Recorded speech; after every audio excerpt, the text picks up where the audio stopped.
Hace escasas semanas, la Facultad de Ciencias Políticas y Sociología de la UNED ponía en marcha un seminario sobre cuestiones de género. La sesión inaugural giró en torno al libro de la filósofa catalana Mercè Rius, Contra filósofos o en qué se diferencia una mujer de un gato, un ensayo que, entre otras, concluye con la demoledora convicción de que de buenas intenciones feministas está empedrada la ilustre, universal e inmemorial senda de la misoginia. Hoy la tenemos en Sin Distancias. Con ella el catedrático de la UNED, Ramón Cotarelo, y Paloma Román, profesora de la Universidad Complutense.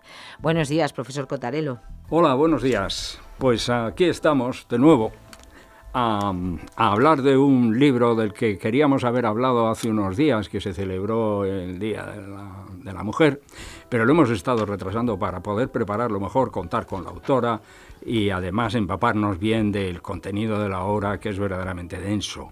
La autora es Mercè Rius, es profesora de filosofía de la Universidad de Barcelona.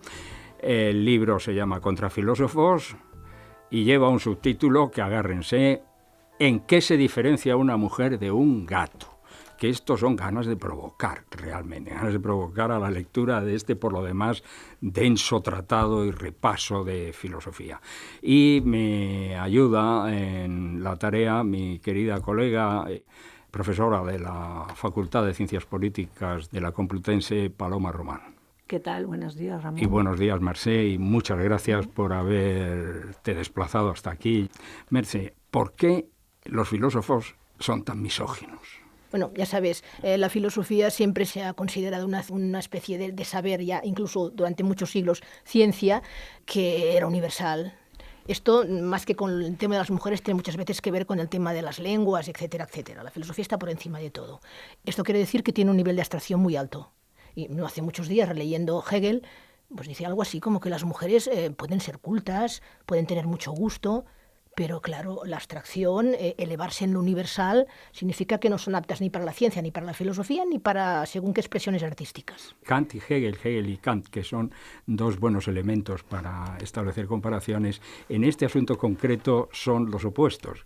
Kant nunca se casó, Hegel sí. Y la cuestión era que se planteaba el propio Hegel, ¿es apropiado para un filósofo tomar mujer?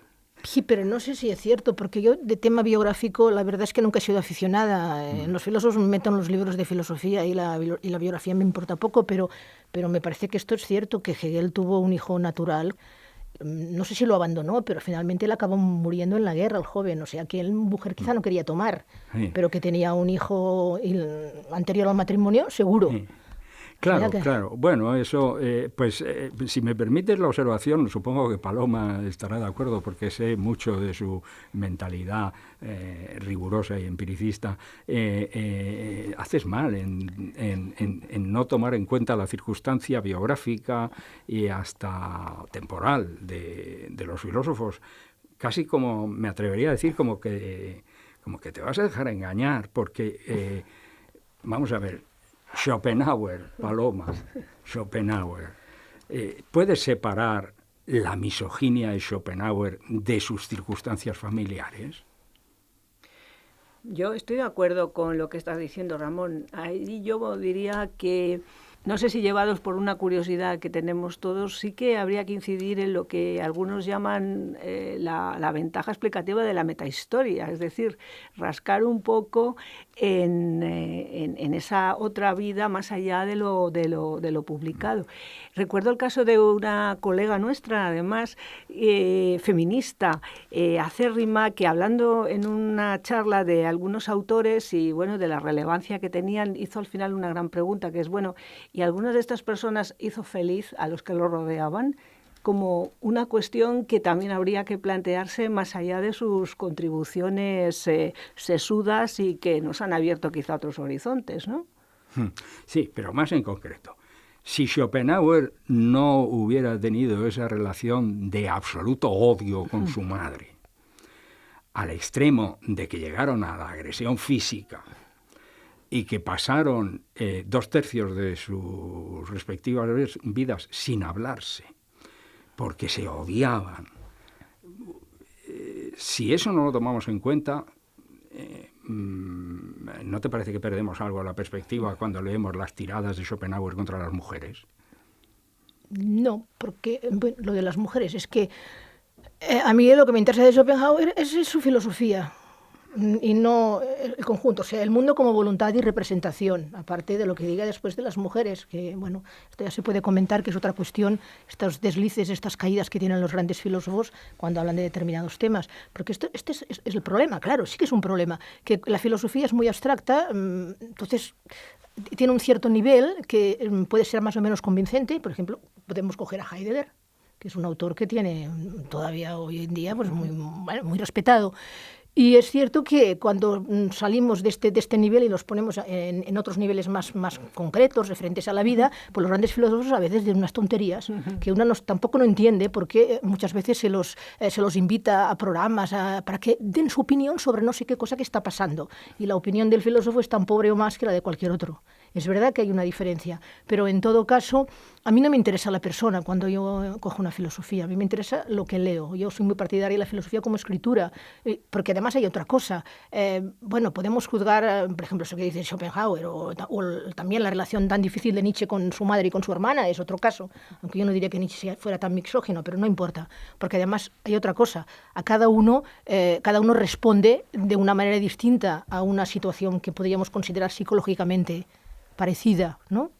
De sentido, bueno, estos están quizá muy cerca de nosotros, pero imaginémonos ahora cómo vamos a juzgar a Aristóteles o Platón. Tampoco es justo, porque su sociedad es tan distinta de la nuestra. No digo justo moralmente, digo justo intelectualmente. Está tan distinta de la nuestra que lo que nosotros veamos ahí, pues igual no tiene nada que ver con nada. A mí, ya digo, a mí me interesa la letra, a mí me interesa la escritura. Después es cierto que muchas veces te ilustra. Cuando lees la bibliografía y dices, mira, ahora entiendo en qué contexto lo debo situar. Pero no necesariamente. Además, es que yo no soy partidaria de que la filosofía tenga que hacer feliz a nadie, ni los filósofos tampoco. Creo que hay unos que eran felices y otros que no, porque la persona es una cosa y en este caso el profesional es otra, profesional entre comillas, ¿no? Eso sin contar con el hecho de que el propio concepto de felicidad es muy relativo y subjetivo. Es decir, supongo yo que estamos todos al cabo de la calle, estaremos de acuerdo, seamos o no seamos filósofos o feministas, en que el saber es causa de infelicidad, pero nadie está dispuesto a renunciar a él. Claro, si la condición humana es infeliz precisamente porque sabe, que eso es lo que decía Heidegger. Toda la fama de Heidegger está montada sobre esta cosa, que por lo demás tampoco es tan profunda.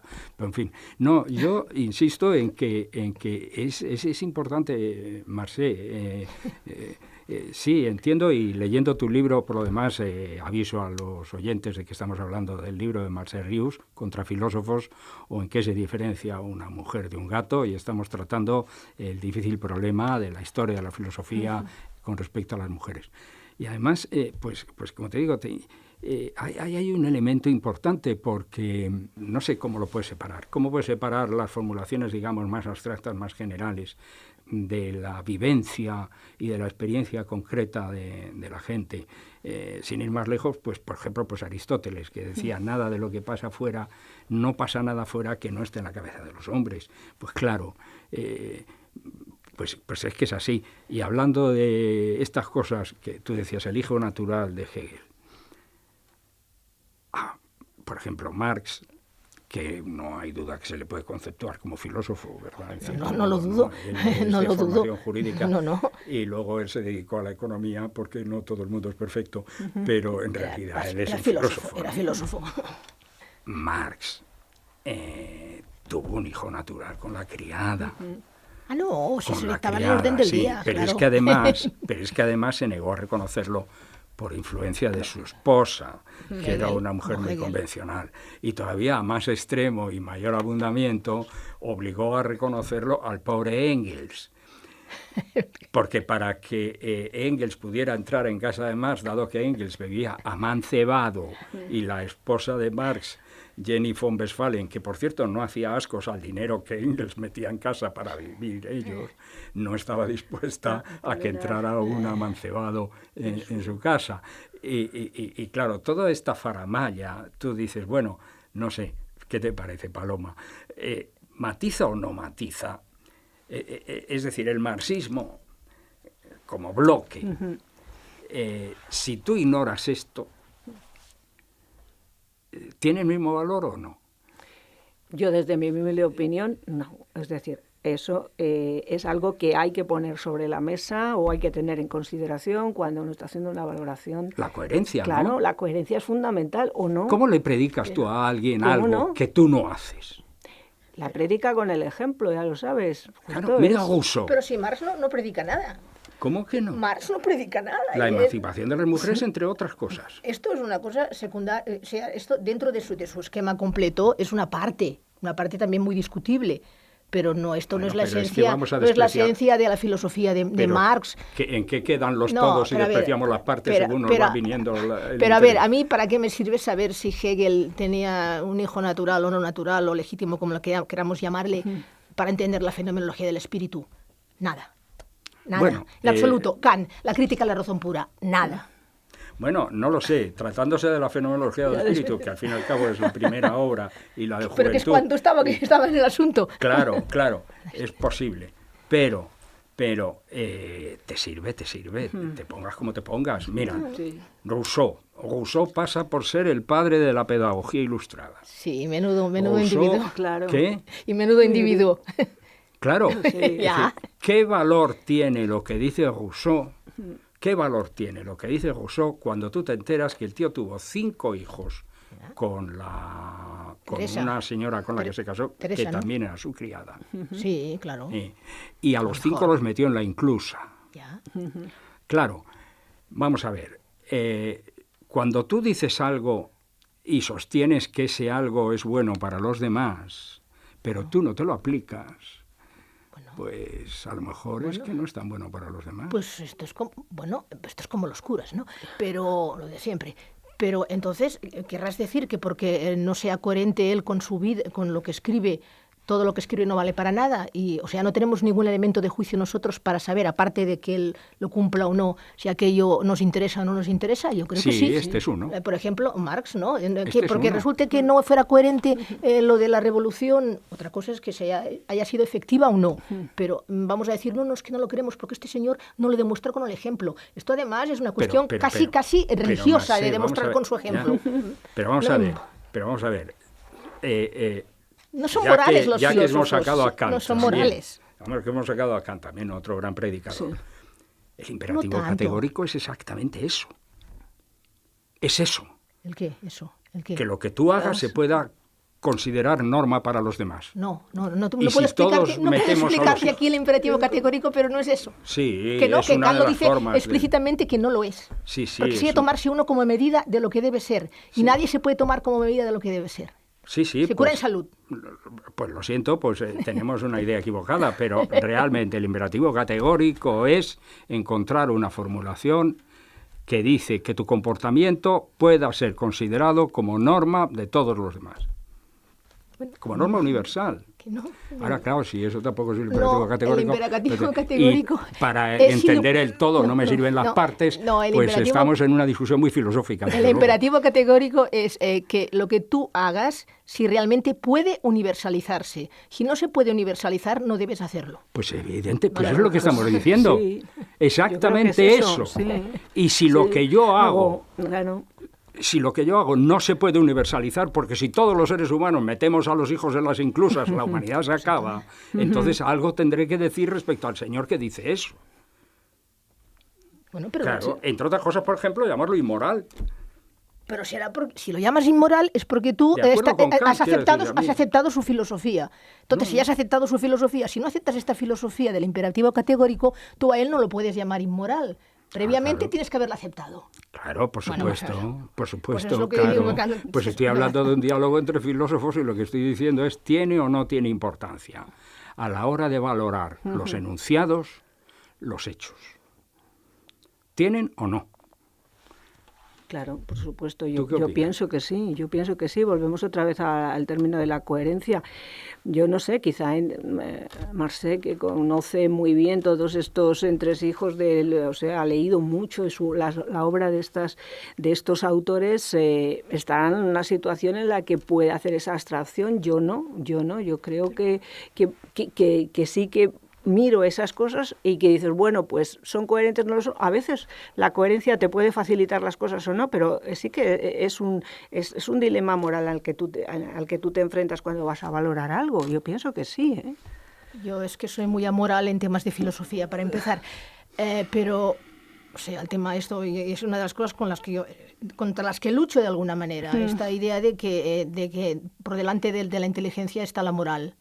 Bueno, pues muchas veces no lo está. O sea, una cosa puede ser verdad y ser mala. O sea, el bien y la verdad no se identifican para mí.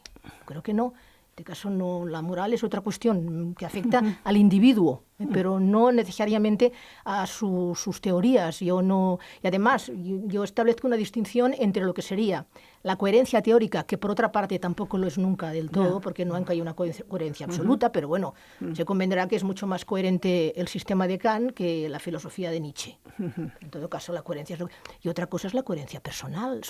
Incluso son dos conceptos de coherencia distinta. No. Ya, con respecto a la moral y el conocimiento, pues eso es también una opinión filosófica, claro, y pues por lo que vemos, la filosofía es un corral donde caben muchas gallinas y muchos gallos, porque si eso se lo cuentas a Sócrates o se lo cuentas a Platón, la cosa está complicada.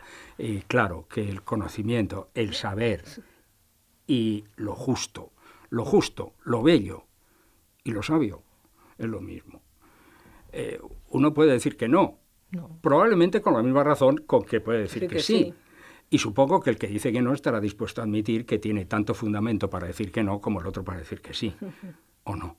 No, que no hay ningún fundamento como para poder defenderlo. Que no hay ningún fundamento tan firme ni lo contrario, ni tan firme, bueno, pero en ni todo lo caso, contrario. bueno, pero piensa, hay una cosa, claro, por supuesto, esto es Platón, bien y verdad, pero la historia de la filosofía, que decir, después de Platón hay Nietzsche y otros que no son tan optimistas, porque además viven en un mundo muy distinto. Por supuesto. En un mundo, vivir en una comunidad pequeña en la cual los criterios más o menos son aceptables. Dime un filósofo que haya defendido la mentira como método de conocimiento. Como método de conocimiento, supongo que ninguno, pero la imaginación sí. Todos dicen la verdad. ¿Cómo que dicen la verdad? Todos dicen que dicen la verdad. ¿O hay alguien que dice, yo miento? No, porque es la distinto. Mentira, no, pero esto ya estaba en Sócrates. Es distinto la verdad de la veracidad. Sí, no, naturalmente. En Sócrates y en Habermas, que no deja de dar el coñazo con eso. Habermas, es que no, pues Habermas, no, mira, me caen las gafas. Mira, se ha puesto nerviosa. Habermas, y me quito las gafas y todo. Digo, fuera. No, bueno, estamos hablando del libro de Mercè Rius, contra filósofos, o en qué se diferencia una mujer de un gato, y estarán ustedes escuchando que está la cosa muy animada, y efectivamente da gusto hablar con los filósofos, porque hay que ver qué desconcertantes son, ¿verdad, Paloma? Hombre, yo creo que hay una pregunta, bueno, dos preguntas que ella se hace en su libro que, bueno, no pretendo que ahora las pueda responder porque... Igual no puedo. Por eso, pero para que también los oyentes sepan que pueden encontrarlo en tu trabajo, que es si se puede hacer filosofía desde la misoginia o se puede hacer filosofía contra la misoginia. Ahí la calidad de las respuestas, yo al final estaba abrumada porque no había entrado sobre todo en la segunda de las preguntas de su respuesta, y sí que me gustaría que si puedes hacer una cita sucinta, te lo agradeceríamos. No, claro, es que está absolutamente relacionado con el planteamiento, claro, con vuestro planteamiento. Ni a favor ni en contra. Esto, mira, puedo dar referencias y todo. Esto es Adorno, es un poco la idea de Adorno. Que decir, cuando te pones a pensar, cuando un filósofo se pone a pensar, no solo el filósofo, evidentemente, pero yo hablo desde mi perspectiva, ¿no? Tiene que buscar la máxima libertad posible. Bueno, ya se sobreentiende que la felicidad, la libertad absoluta nunca existe, pero lo que uno busca con la filosofía ya es esto, es la libertad de pensamiento. No por decir cualquier cosa, sino por ser libre uno mismo respecto al pensamiento. No es libertad de expresión ni nada de todo esto. Es que uno sea capaz de liberarse de los condicionantes a la hora de ponerse a pensar, ¿no? Y en este sentido, si te pones a pensar ya con la idea de que vas a criticar concretamente esto o concretamente lo otro, es cuando, yo alguna vez lo he dicho, es la filosofía, yo la defiendo sin consignas. Porque si hay una consigna, tanto si es a favor como si es en contra, estás condicionada por la consigna, quieras o no quieras. Y No quiero decir con esto que tu pensamiento sea absolutamente subsidiario, que no tenga ningún valor, pero pierde en libertad, o al menos el que piensa, o al menos en mi caso, siento que pierdo en libertad a la hora de pensar. Y en este sentido, otra cosa es que pueden haber escritos que sean misóginos y otros que no lo sean, evidentemente. Pero yo digo, el hecho de proponerse como objetivo, ya, defenderla ya parecía aberrante. Pero es que también, si te lo propones el contrario, criticarla, también estás muy pendiente, dependiendo de aquello que criticas. Bueno, quizá no hay otra manera, pero esto es lo que yo quería decir. ¿Pero eso lo llamas mala filosofía o no filosofía? No, yo digo que perjudica la filosofía. Que la perjudica, no diré mala ni buena, depende de cómo lo lleve cada uno, ¿no? Pero yo no creo que la favorezca. Cuando se trata de, vamos a hablar contra tal cosa, vamos a hablar a favor de tal cosa. Esto se puede hacer en política, pero en filosofía se puede hacer y me parece muy legítimo. Pero en filosofía yo creo que no. Aunque la verdad es que actualmente las cosas van por otro camino y todo el mundo habla de la moral y de eso, de lo que tiene que servir la filosofía para la vida. Como ha dicho Ramón, pues muchas veces pues felices no nos hace la filosofía. Si no haces trampas. Si no se hace trampas. Claro, ¿qué es lo que pasa? Hacer trampas para que todo quede muy bien y todo sea muy bueno, muy no sé qué, muy moral, bla, bla, bla. Y entonces, pues claro, pues hacemos trampas y estamos tan contentos. Pero yo no. Sí, no. Hombre, lo que sucede es que la filosofía no cae del cielo. Nace de un afán humano. Es el afán por saber. Ese sí es un condicionante.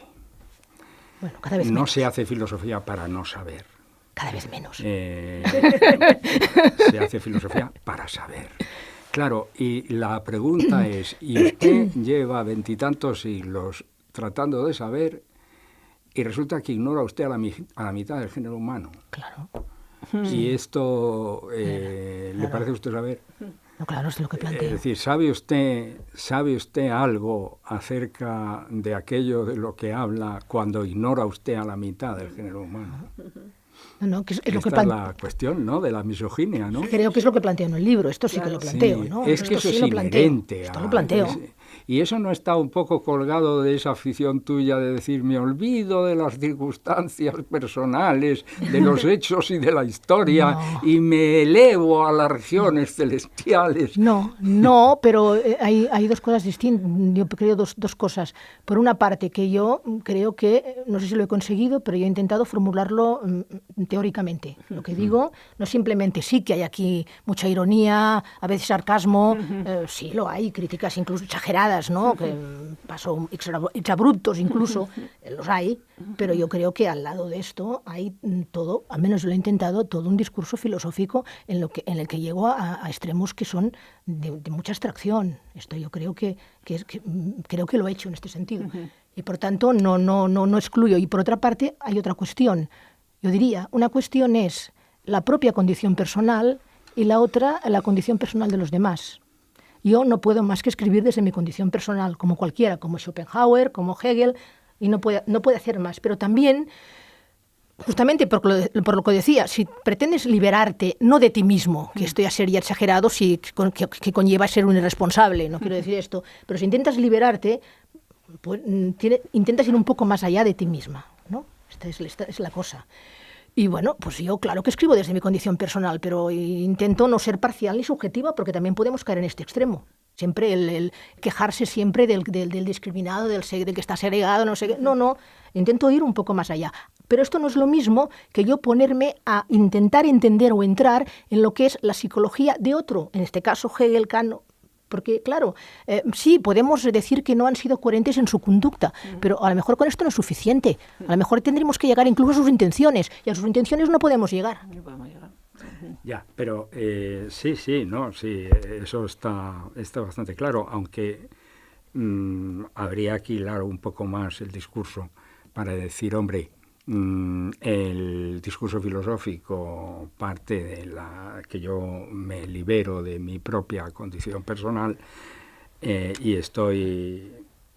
¿Sí? No he dicho del todo de la condición, quizá me he expresado mal, no del todo de la condición personal, ir un poco más allá de tus condicionantes, pero liberarte no, porque sería ser un irresponsable, ¿no? Claro, sería tener mala fe, esto dicho en sartriano. Toda la filosofía moderna arranca precisamente de la idea de que si tengo que buscar un punto cierto de conocimiento sobre lo cual puedo construir algo, tengo que buscarlo en mí mismo. Eso lo dice Descartes. Sí, pero sabes que es un... Soy yo. Es decir, la fuente del conocimiento que a partir del momento en que digo yo pienso, está en mí. Claro, pero ya te digo, no, yo ya te digo que yo aquí tú me has dicho hablando de cosas y ese muy concretas. Mí es un mí abstracto. No, sí, no. Yo he dicho, por una parte, que he hecho un discurso teórico, pero también otro que es de crítica personal. He entendido que decías que me contradecía con lo de no pedir a los filósofos datos personales. Yo digo, yo me he defendido, no creo que me contradiga, porque justamente pienso que todo el mundo empieza a filosofar desde su propia condición personal. Eso está claro. Ahora, esto no es exactamente Descartes, porque Descartes, aunque después lo que valga siempre es la condición personal, la trampa, si quieres decirlo así, filosófica, es la que tú acabas de decir, que en realidad este yo no es el individuo, este yo es un yo universal, el cogito, etcétera, etcétera, en Descartes. Que, evidentemente que después a la hora de la verdad lo que os hacen valer es el individuo o además la masculinidad, la virilidad, que es una cosa que ya no es el individuo, sino que es una especie de semi-universal, ¿no? Es cierto, pero la defensa es justamente la que de algún modo criticabais. ¿Por qué le llamas semi-universal? ¿El qué? Lo que acabas de decir, lo de la esa virilidad. Expresión de semi-universal. No sé si lo he dicho así de una manera un poco sin pensar demasiado, pero bueno, virilidad semi-universal, porque virilidad justamente no es universal, ¿no? ¿Oye? ¿Verdad que no lo es? Sí, es que, bueno pero no lo estoy diciendo yo y así no te enfadas. Claro, no, lo digo. No, claro, virilidad, claro, por supuesto, no, y es lo que defiendo un poco aquí, ¿no? Entonces no será tan universal cuando es semi-universal. Claro que no lo es, pero es que ninguna... A ver, tenemos como modelo Platón o Aristóteles de universalidad, pero es que para ellos la universalidad eran los ciudadanos. Y para Platón menos. Hombres.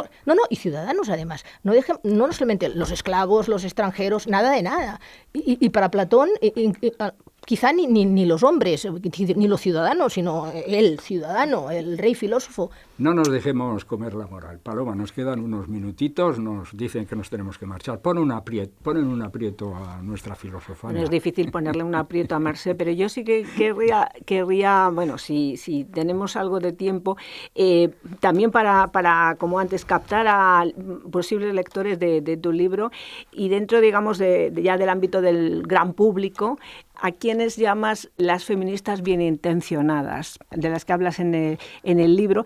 Y luego no sé si hay tiempo también pues que dedicaras una breve mención a las filósofas que aparecen en el libro, que precisamente también plantean postulados misóginos. Y ahora podría salir por la tangente, y saldré, lo de las filósofas bien intencionadas, a verlas a ellas no, feministas, a verlas a ellas no supongo, por tanto las que sean bien intencionadas, no lo sé, en aquel momento no recuerdo el contexto, pero seguramente me refería, creo, a las filósofas de la diferencia, porque justamente es con lo que yo me estoy ajustando cuentas al final del libro, con este tipo de filosofía más contemporánea. Creo que esto, o sea, no salgo por la tangente, pero no, digo.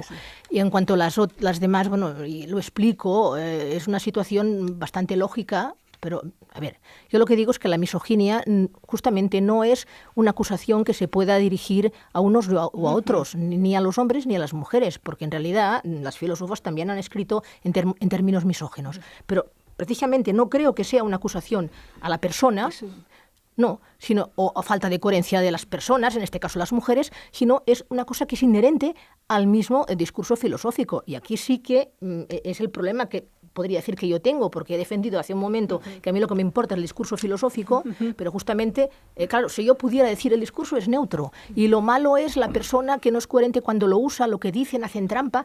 Mira, esto tiene una solución relativa, pero si yo digo es el mismo discurso que ha absorbido ya la misoginia, entonces el problema es muy gordo.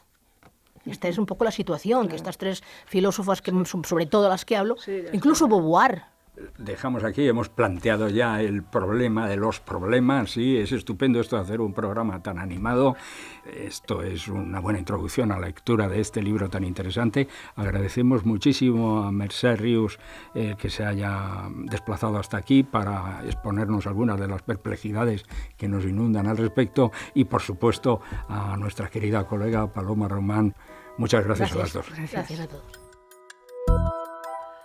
Contra filósofos o en qué se diferencia una mujer de un gato, editado por Biblioteca Nueva, un ensayo de Mercè Rius, que ha charlado con el catedrático de la UNED Ramón Cotarelo y Paloma Román, profesora de la Universidad Complutense. Con una reflexión en torno a este ensayo de la profesora de filosofía en la Universidad de Barcelona, se inauguraba un seminario sobre cuestiones de género organizado por la Facultad de Ciencias Políticas y Sociología de la UNED, del que os seguiremos informando.